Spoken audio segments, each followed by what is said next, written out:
म्योनिर और storm breaker दोनों ही Thor के वेपन्स हैं और ये दोनों ही वेपन्स उरु मेटल से बने हैं। लेकिन एक ही मेटल से बने होने के बावजूद भी इन दोनों का डिजाइन, इनकी स्ट्रेंथ और इनकी पावर्स एक दूसरे से बहुत अलग है। तो इसीलिए आज की इस वीडियो के अंदर हम इन दोनों ही पावरफुल वेपन्स के बीच एक कंपैरिजन करने वाले हैं और ये जानने वाले हैं कि इन दोनों में से ज्यादा पावरफुल वेपन कौन सा है। तो ये वीडियो बहुत ही स्पेशल होने वाली है, इसीलिए इसे पूरे एंड तक जरूर देखें। लेकिन अगर आप हमारे चैनल पर नए आ गए हैं तो सब्सक्राइब के लाल बटन को दबाकर चैनल को सब्सक्राइब जरूर कर लें ताकि इस चैनल की कोई भी लेटेस्ट वीडियो आपसे कभी भी मिस ना हो। वैसे यहाँ म्योनिर की बात हो ही रही है तो मैं आपको बता दूं कि म्योनिर एक बहुत ही स्ट्रॉन्ग वेपन है, लेकिन इतना स्ट्रॉन्ग वेपन होते हुए भी थॉर रैग्नारोक मूवी के अंदर हेला इसे तोड़ देती है, जिससे हमें ये पता लगता है कि हेला कितनी ज्यादा पावरफुल कैरेक्टर है। लेकिन बात करें कॉमिक्स की तो मार्वल कॉमिक्स के अंदर ऐसे और भी कई कैरेक्टर्स हैं जो कि थॉर के म्योनिर को तोड़ चुके हैं। तो अगर ऐसे में आप ये जानना चाहते हैं कि वो कौन से ऐसे पावरफुल कैरेक्टर्स हैं जो कि थॉर के म्योनिर को तोड़ चुके हैं तो आप हमें इस बारे में कमेंट करके बता सकते हैं। अगर ज्यादा लोगों ने कमेंट किया तो हम इस टॉपिक पर एक बहुत ही अच्छी वीडियो बनाएंगे जिसके अंदर हम आपको उन सभी पावरफुल कैरेक्टर्स के बारे में बताएंगे जिन्होंने थॉर के हैमर को तोड़ रखा है। तो अब इसी बात पर वीडियो को लाइक कर दीजिए और वीडियो को लाइक करने के बाद आइए अब इस वीडियो को स्टार्ट करते हैं।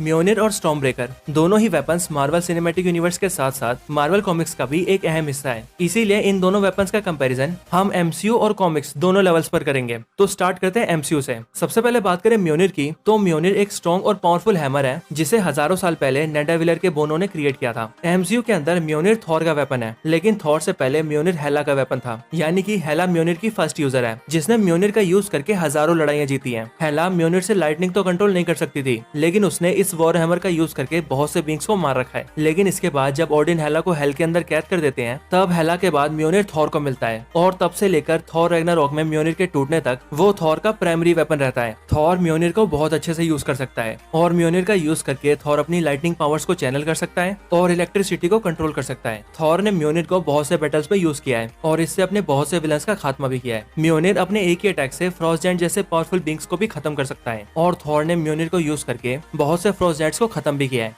और म्योनिर इतना स्ट्रॉन्ग वेपन है कि थॉर इसका यूज करके बाइफ्रोस्ट तक को तोड़ चुका है। म्योनिर अपने यूजर के सारे ऑर्डर्स मानता है, साथ ही वो अपने यूजर को हवा में उड़ा सकता है और अपने यूजर से दूर रहकर भी कुछ ही वक्त में उसके पास आ सकता है। म्योनिर का यूजर म्योनिर को अपने माइंड से भी कंट्रोल कर सकता है और एमसीयू के अंदर हमने थॉर को ऐसा करते हुए कई बार देखा है। इसके अलावा अगर कभी म्योनिर का यूजर घायल हो जाए तो म्योनिर अपने यूजर को हील भी कर सकता है। थॉर की पहली मूवी के अंदर भी जब डिस्ट्रॉयर थॉर के ऊपर अटैक करता है और थॉर उस अटैक से घायल होकर मरने वाला होता है तभी म्योनिर थॉर के हाथों में आकर उसे हील कर देता है और थॉर का अपीयरेंस भी चेंज कर देता है। अपने यूजर का अपीयरेंस चेंज करना भी म्योनिर की एक खास एबिलिटी है, जिस एबिलिटी से वो खुद का और अपने यूजर का अपीयरेंस चेंज कर सकता है, जैसा कि हमने थॉर रैग्नारोक में देखा था जहां पर थॉर ने म्योनिर की हेल्प से अपने अपीयरेंस को कई बार बदला था और एक बार म्योनिर को भी एक अम्ब्रेला बना दिया था। म्योनिर की पावर्स थॉर से जुड़ी हुई है, जिस वजह से अगर कोई थॉर से ज्यादा पावरफुल बीइंग थॉर का सामना करे तो वो थॉर के म्योनिर को भी तोड़ सकता है, जैसे कि ओडिन और हेला जो कि दोनों ही थॉर से ज्यादा पावरफुल है और म्योनिर की पावर्स को कंट्रोल कर सकते हैं या चाहे तो म्योनिर को डिस्ट्रॉय भी कर सकते हैं।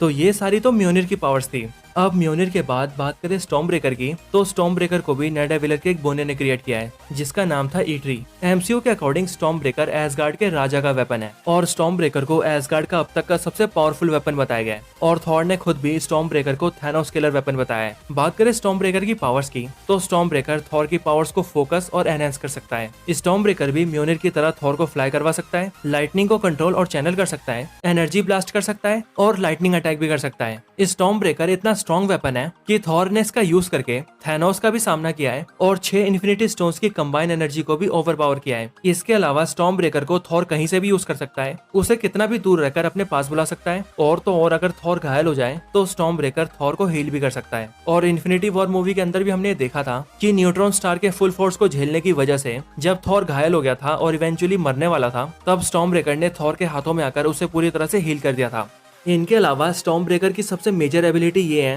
कि storm breaker dimensional energy projection भी कर सकता है, यानी कि स्टॉर्म ब्रेकर बाइफ्रोस्ट ओपन कर सकता है और उसके जरिए अपने यूजर को यूनिवर्स में कहीं भी ट्रैवल करवा सकता है। और तो और स्टॉर्म ब्रेकर की डायमेंशनल एनर्जी प्रोजेक्शन एबिलिटी इतनी कमाल की है कि इससे क्रिएट की गई बाइफ्रोस्ट एनर्जी एक प्लेनेट तक को डिस्ट्रॉय कर सकती है और ये चीज स्टॉर्म ब्रेकर को बहुत ज्यादा पावरफुल बनाती है।